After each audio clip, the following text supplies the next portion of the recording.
Okay, Nathaniel Puente here with Kent Smither. Awesome. And Mr. Smither, who are you? Can you tell us a little bit about? Well, I am directing the upcoming production of A Midsummer Night's Dream. I'm actually a graduate of Pan American University way back in 1977 and then got my master's here. So this is truly my alma mater. I've been doing shows here since 1974. So more than 40 years. Awesome. Starts to feel like, oh my gosh. Was the Jeffers Theater open then? Where No. did you even do productions? No, in 74? productions were where now the PAC is, Uh-huh. what they used to call the Fine Arts Auditorium, and they had a studio theater on that side of the campus also, where now there is a dance studio. We actually had a rehearsal in that dance studio, so it felt like Old Home Week to me. Awesome. So I don't know if you keep track of the number of plays you've directed, but do you know which number this would be? It's probably in the 70s. I counted a few shows ago, and I was right about at 70, so maybe 75, somewhere in there. You ever think about having like a big special for your 100th one? Yeah, I do think about that. They did a 25th anniversary of the Jeffers, and I got to direct Man of La Mancha for that about 5-6 years ago. Awesome. So this anniversaries are big. Yeah. So awesome. This is about a Midsummer's Night Dream. Yes. Can you tell me about the play itself?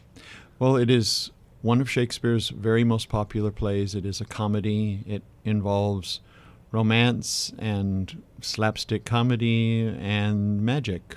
There's fairies and lower-class people that are the slapstick comedians, and then romantic things going on amongst some royal couples as well. So it's a real blend of all sorts of different styles, something to please the eye and the ear, and we have an original score, so that's really exciting. A local musician that I directed in Man of La Mancha back when, I thought of immediately when I decided to do the show, and it's very exciting to hear original music for a Shakespeare production.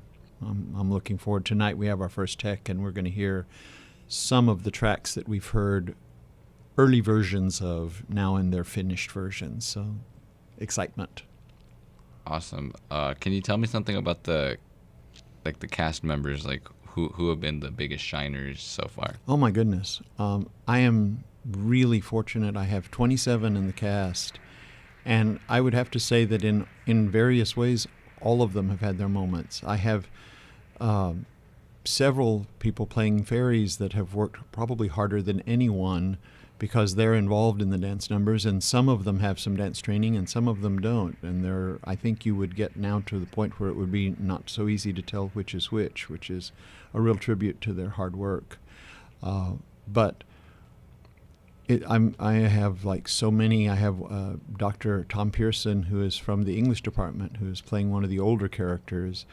And otherwise, I have all people sort of in their 20s from various places, a few of them that are off campus now, but most of them that are here. I have a student athlete, Felicia Wills, that is in track and is appearing as the Queen of the Amazons, and she's ferocious on stage, and it's exciting to see her work. How much preparation goes into something like this? You cannot even imagine. We first decided that this production was going into play last March, and I have spent several hours, probably almost every day, thinking about it, because this play involves creating a fantasy world. So I'm now much more in tune with what would make somebody like J.R.R. Tolkien or J.K. Rowling want to create fantasy worlds, because I've had to think, what are the rules of magic in this kingdom? What is the difference between a fairy spell that is cast by the king of the fairies as opposed to his mischievous assistant, Puck, who is always messing things around and playing games and tricks and messing with life? And what does it sound like? Because that's our original score writer is doing the sound effects as well. And like, what does a magic spell sound like in this world? And we've had to be careful we weren't sounding almost like sci-fi as opposed to magic, and those kinds of sound issues. We've spent hours and hours, he and I, sitting in his studio. What about this? What about this? What about this? And trying to find something that fits the visuals we're looking at, the style of language, the costuming that we're working with, just so many things.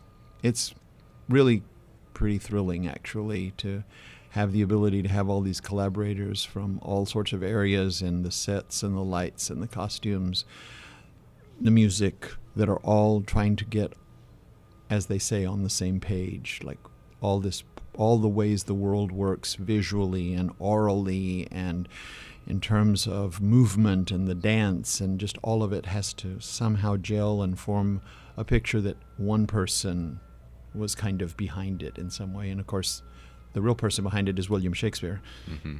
But the rest of us are doing our best to contribute. What would you say the best part of directing something like this is? Collaboration is the best part.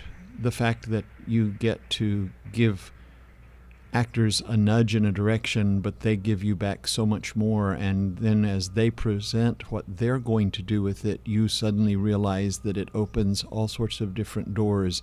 And you're in a meeting. This really did happen. Our designers were sitting together, and our music guy was playing, and by the way, his name is Julian Ramirez. He has various bands that he plays with and works with here in the Valley, and has done theater here as well. But he played a bit of one of his pieces, and the lighting designer said, "Oh my gosh, I'm going to have sparkling lights." And it was just something he heard in the music. I'm not even sure what he heard, but that collaboration, it's like you're bouncing off of each other, and you are more brilliant because everybody's head is in the game. And it's really just a joy. It's exhausting. Had about 4 hours sleep, and I have a big tech rehearsal tonight. We'll probably be up until well past midnight at least, and then back again for some more of it the next day. But the joy of seeing it put together and seeing all the hard work that all these 27 people plus the well over 100 people that are working on crew work have contributed, it's just so exciting. I can't tell you how fun it is. So you've mentioned Shakespeare a few times. Who would you say some of your biggest inspirations in directing have been? Oh, wow. Well, in directing, some of my instructors, Dr. Marian Monta, who is now, I think, in her 80s, was one of my teachers, and Doug Cummins back in the day as well from the same time period. But also watching films, I'm very, very careful to watch and try to get ideas for why does it work in this movie that this relationship seems real, and why in this other one doesn't it?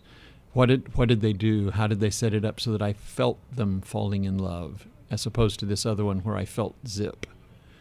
And, you observe the actors, but it's also a lot of times the director. So think people like Spielberg, people like Hitchcock, people like Martin Scorsese, people like Andrew Haig. I don't know if you would know him, but he's recent and has done some little films, and he's great with actors. It's obvious when you watch a couple of his movies that he's part of what makes the acting so good, because it's consistent through his movies. So lots of people. I can't name just one, but like you steal from everybody. Mm-hmm. Really, there are no original ideas almost. It's a matter of finding a new way to express it, or a new place to put that old idea, and suddenly it seems new. Is your work over the years been strictly directing based, or what else have you done? Well, I've been a singer, a dancer, an actor, director. I have taught dance. I was in the Pan American Folkloric Dancers back in the 70s, long ago. So I have done that kind of dancing, but I've done tap and ballet and jazz, and I am the choreographer of this show, so the dance I am very intimately working with on this particular show. And like last season, I was playing the role of the blind prophet Tiresias in Antigone that they did here. So I still jump around between acting and directing, and not too much dancing, but choreography is still the dance I'm working with as well. And I haven't done a musical in a while, and that's something I want to do, because I miss singing. I haven't done it much recently. How would you say you've evolved over time? Like, are there things that you did in the past that you don't do now, or vice versa? Well, in terms of the dance, the knees just don't do what they used to do for me. So I can demonstrate for a while, but then it's like time to sit down, But I have always been, I directed my first play when I was in second grade. So I've been thinking about theater like pretty close to all my life. And a lot of it seemed to be instinctive, but you do learn and you do steal and you do borrow and you do see ideas from other people and adapt them and say, oh, I could use that. And so the idea of there's being this tradition and this wealth of like knowledge that we can all share with each other. I gave a note to an actor about how to play a crying scene the other night, and he thanked me, said it's one of the 2 or 3 best notes I've ever gotten in my life. I'm never going to do a crying scene without thinking about what you just told me. And it wasn't something I thought of. It was something someone told me, and I was like, duh, that's so great. How did I not know to do that? That's amazing. And, being able to pass that on and share the wealth is... And you feel like you're some kind of a part of a huge river or flow or history of art that you can share with others and help them to grow and develop. And they will take what you give them and it will come out completely differently because of their age or just their natural abilities and talents. It's always going to be fresh, even though it's completely old, if you know what I mean. Mm-hmm. It has that magic to it, and it's really a great, great pleasure. I have never yet gotten tired. I've tried to quit theater just because it nearly kills you. It eats your life up. But I keep coming back to it. I can't. I've quit trying to give it up. A couple of different times I was like, I'm going to stop. I'm going to focus on practical things, and But I love it too much. Well, great to hear that you're in charge of these things then. Oh, it's a joy. It really is. And I'm just very fortunate. They open their toy chest and let me play with all these fabrics and costumes and set pieces, and all these actors open their hearts and souls on stage, and I just get to supervise a little. Mm-hmm. Getting back to the current play, where would you rank this one? I mean, you're a seasoned veteran in directing plays. Where would you rank this? Has it been one of your better experiences, or maybe one of the lower ones? Oh, no, this has been one of the better ones, definitely. I won't be able to tell you fully until I see it in costume, Mm-hmm. And with an audience. But this is definitely, the richness of the play. Shakespeare is, just working on his shows, you realize why he's so famous, because it blends 3 very different styles of comedy and entertainment seamlessly, and you're bouncing back and forth from this rough, crazy, silly stuff that the lower classes are doing into this incredibly beautiful, sensuous poetry that the fairies speak, and trying to support that, and then the romantic comedy that's going on amongst these kind of crazy teenagers that run around in the forest running into the fairies and having their lives completely ruined by them, at least for a while. Since it's a comedy, it's all going to work out okay. But it's just so much of a blessing to have such a great script, and then 27 incredible actors that have been putting in hours and hours and hours of work. I've got 2 that are sitting here while I'm doing this interview texting me saying, can we work a little extra on our scene? Extra time. They just coming in, they want to do it a little bit better. And how amazing is that? How can I say, oh, I'm tired today, which I am? How can I say that to people that are wanting to be better? Uh-huh. It's just too good. What would you say is next on the horizon for both the UTRGV theater program and yourself? Well, they are getting ready to do this, and then they have a children's show coming up, and in the spring they're doing, what's his name? Lynn something Miranda, I can't think of his name, In the Heights, which is the guy that wrote Hamilton. It's his earlier show. So it is based in Hispanic Puerto Rican culture. And a lot of my cast is like also going to music rehearsals on other nights than my rehearsals for that show. And that's a big one.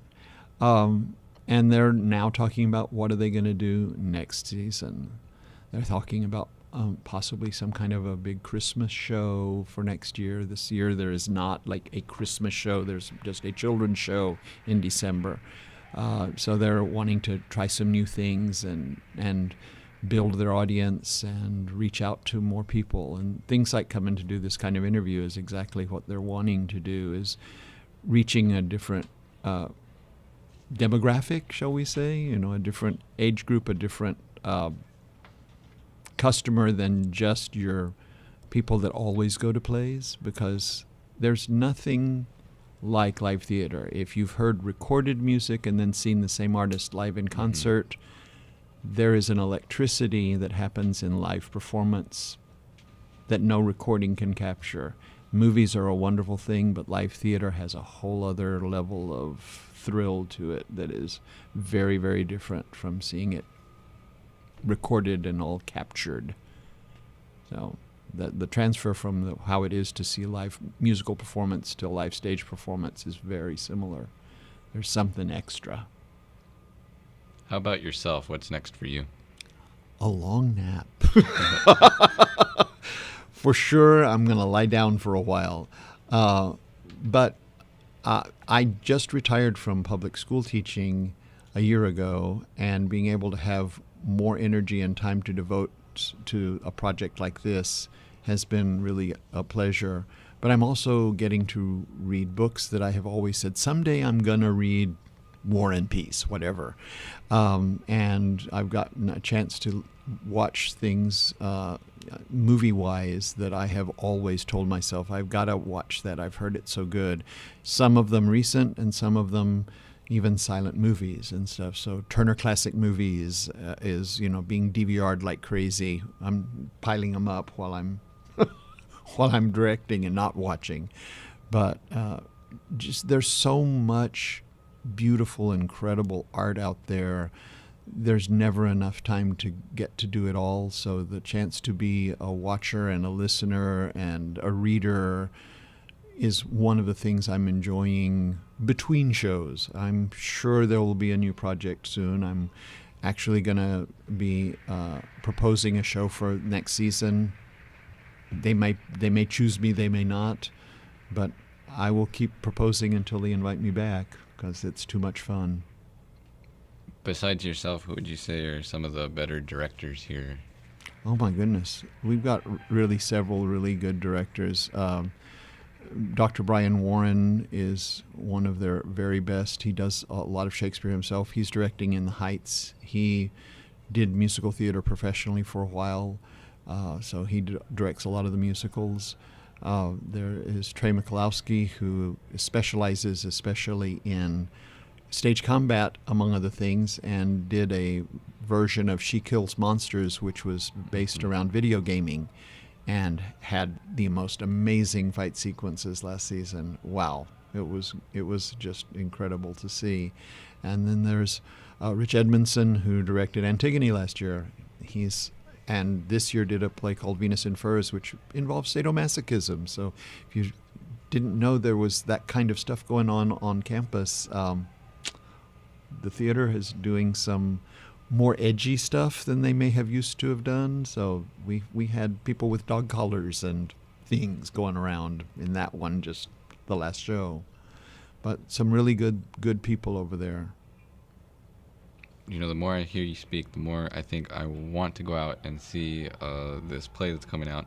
What dates is it going to be airing? It's coming up next week. November the 7th is what they call open dress, which is open to anyone who is interested. It is a dress rehearsal, so there is no charge. That's on Tuesday night. And then opening night is the 8th, Wednesday. Wednesday through Saturday, it's showing at 7:30 every night. And then Sunday is our final performance. It's an afternoon matinee at 2. And because it's Shakespeare, it's probably going to be fairly full because a lot of teachers will be forcing kids to go. So I recommend getting there shortly after 7 because the better seats go. And if they do sell out, then they have to turn people away, which doesn't happen often, but it does happen. And with Shakespeare, that might happen. Mm-hmm. Anything in particular about the airing that you're looking forward to or not looking forward to? Oh, wow. Well, I'm particularly looking forward to seeing all of the they've made handmade flowers for this set and, all that stuff. Finally getting to see it all put together. Things are getting added every minute now. When I go back, there'll be more stuff than when I left, which was like 45 minutes ago, because they're working round the clock now to get finished. And so seeing all the colors and everything under the lights and hearing the music and all of that is tonight's tech, and I'm going to get to see a lot of that stuff. And I'm so excited. I saw an actor who is Mr. Ultra Cool last night who heard the soundtrack of his entrance. He plays the King of the Fairies, whose name is Oberon. And I saw him standing on the platform looking his usual very, very cool self. And his music came on. And for once I saw him express like, oh my God. He was so excited about it. I saw him telling people about, you got to hear my music. Oh my God, it's so cool, And that's the kind of thing I'm looking forward to seeing in the next few days. Awesome. Any last thoughts, any last things you want to get out to the public? Well, this is a very magical play. Because of the size that it requires, it's not probably going to be produced a lot in the Valley. This may not happen again. This particular show might not come up again for 15 or 20 years. Who knows? It's a once in a half of a lifetime opportunity, perhaps, to get to see something like this. This is something that of all of Shakespeare, probably the most children-friendly show, in that there is magic and there is silliness, and if you want your kids to get the experience of like Shakespeare could be fun, this is one of the best opportunities for that. They do allow children from the age of 3rd grade and up, so this is a show that I think a lot of kids would have stars in their eyes after seeing because of the magic and the dance and all. So it's a joy. Well, it all sounds so great. Kent, thank you for being with us here today. Well, thank you. We wish you all the luck in preparing for this play and much more luck in your future endeavors. Oh, thank you so much. Thank you.